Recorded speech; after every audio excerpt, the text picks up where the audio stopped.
Este seminario se va a presentar a través de unidades temáticas que van a constituir de alguna manera la razón de ser, ¿no es cierto? Y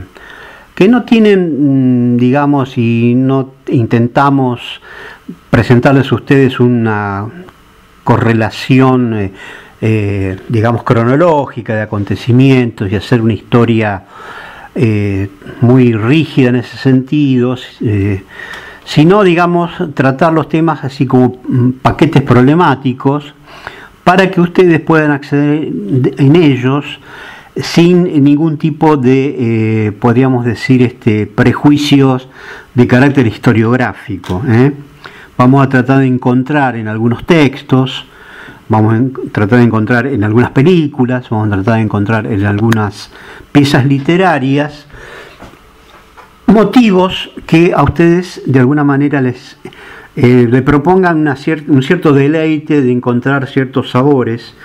¿no es cierto?, ciertas reflexiones de carácter intelectual sobre la problemática de la ciudad. Esta unidad temática primera, ¿no es cierto?, de alguna manera denominada las ideas de la modernidad, la idea sobre la modernidad, va a tener tres momentos que van a ser presentados en 3 PowerPoints, ¿no es cierto? El primero de ellos es el que vamos a relatar en este momento, que constituye más o menos unas 25 diapositivas, que se va a llamar La ciudad moderna, el París de Baudelaire. Baudelaire, para que ustedes sepan, fue un importantísimo poeta francés del siglo XIX que va a tener un rol fundamental en, de alguna manera, poner, digamos, en existencia las características fundamentales de la ciudad moderna, a través, por supuesto, de su poesía, de su literatura y de alguna manera de su análisis urbano a través de esta experiencia extraordinaria que es lo literario, a través de sus escritos, de sus libros, ¿no? Y de digamos, el testimonio de su propia vida, porque ya vamos a hablar de él un poco más detenidamente en el próximo PowerPoint, sobre lo que significó Baudelaire, digamos, para la modernidad urbana. Así que bueno, esta primera unidad temática, las ideas sobre la modernidad, la vamos a desarrollar entonces en 3 momentos, ¿no? La ciudad moderna, el París de Baudelaire. La segunda unidad va a ser el poeta maldito, que como ustedes podrán ir imaginándose, es también referido, digamos, a Charles Baudelaire. Y la última van a ser los arquetipos de la ciudad moderna, ¿no es cierto?, donde vamos a buscar la colaboración de un extraordinario filósofo del siglo XX que fue Walter Benjamin, al cual le vamos a dedicar un capítulo completo en este seminario, ¿no es cierto?, que fue el que hizo un estudio muy profundo sobre la literatura de Baudelaire desde el punto de vista filosófico y por supuesto sociológico. Él va a ser el que va de alguna manera a desentrañar toda esta idea de lo urbano a través de la literatura de Charles Baudelaire. Así que bueno, vamos a empezar a trabajar esta primera cuestión. Ustedes, como pueden imaginarse, la ciudad moderna es producto obviamente de la modernidad histórica, es decir, de los procesos que se empiezan a desencadenar después de la era de la revolución, como lo llamó Hobsbawm, digamos, el famoso historiador inglés. El proceso de desarrollo capitalista acelerado que se da a partir de 1750 más o menos, con la revolución industrial en Inglaterra, más luego el aporte desde el punto de vista de lo político, ideológico, institucional de la Revolución Francesa,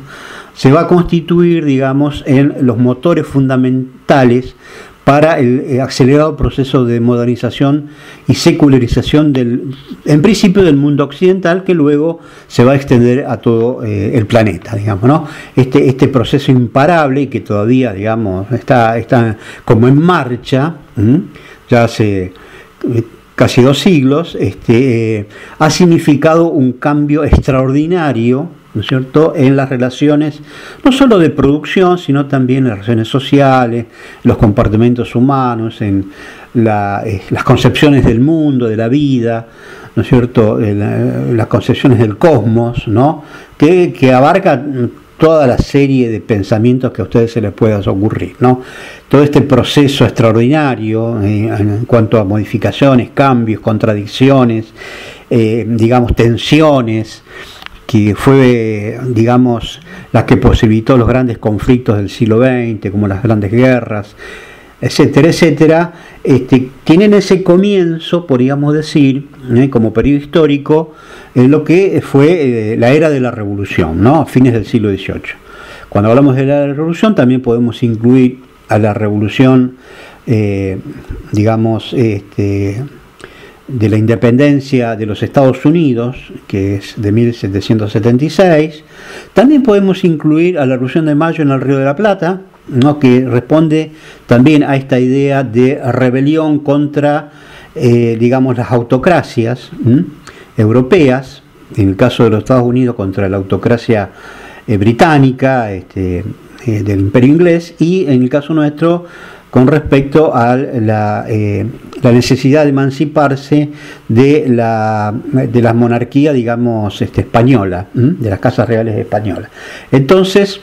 todo este proceso revolucionario, que va a prolongarse más o menos por 100 años, desde 1750, pongámosle hasta 1850, va a, digamos, a ser el soporte ideológico, ¿no es cierto?, y conceptual de la modernidad. Que va a venir y va a empezar a adquirir otras dimensiones a partir de 1850, en la segunda mitad del siglo XIX. Podemos decir que entonces sí que vamos a tratar de ir escarbando un poquito para encontrar un cierto concepto de lo moderno, ¿no?, que es una palabra que se utiliza bastante, pero que nunca sabemos bien de qué se trata, porque tampoco es fácil definirlo. Pero podríamos decir que cuál es de alguna manera la primera ciudad moderna, en un sentido consciente, que va, digamos, a establecerse luego de este proceso revolucionario, y va a ser básicamente la ciudad de París, ¿no?, a través de una reforma urbana muy importante, que, digamos, transforma a París medieval a un París moderno, a la idea, digamos, de que la ciudad se tenía que transformar en el centro de la cultura occidental, y para eso hay un plan, digamos, hay un plan político, que va a ser el plan de Haussmann, que a su vez, digamos, deriva, digamos, de el imperio de Napoleón III, digamos, ¿no? Es decir, constituir a Francia como el epicentro, el eje de la cultura occidental, hacer de esto, por eso se llama la ciudad luz, hacer de esta ciudad, digamos, una especie de faro, que luego se intentaron en otras ciudades, por ejemplo, un caso bastante contemporáneo y típico fue el caso de la ciudad de Barcelona, que en un momento determinado, en la década del 80, 90, quiso, digamos, sustituir a París, digamos, en este rol de ciudad faro. También lo fue Nueva York, en fin, hubo distintas ciudades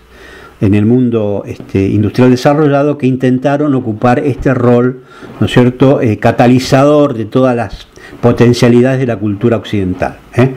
Pero París va a ser como la primera ciudad, ¿no?, donde se va a concentrar este espíritu de la modernidad. Por algunas transformaciones de carácter físico que ya vamos a ver más o menos, y que ustedes de alguna manera también ya conocen, como así también de algunas cuestiones que hacen a lo estrictamente cultural y artístico, ¿no? El arte tiene un rol muy importante en estas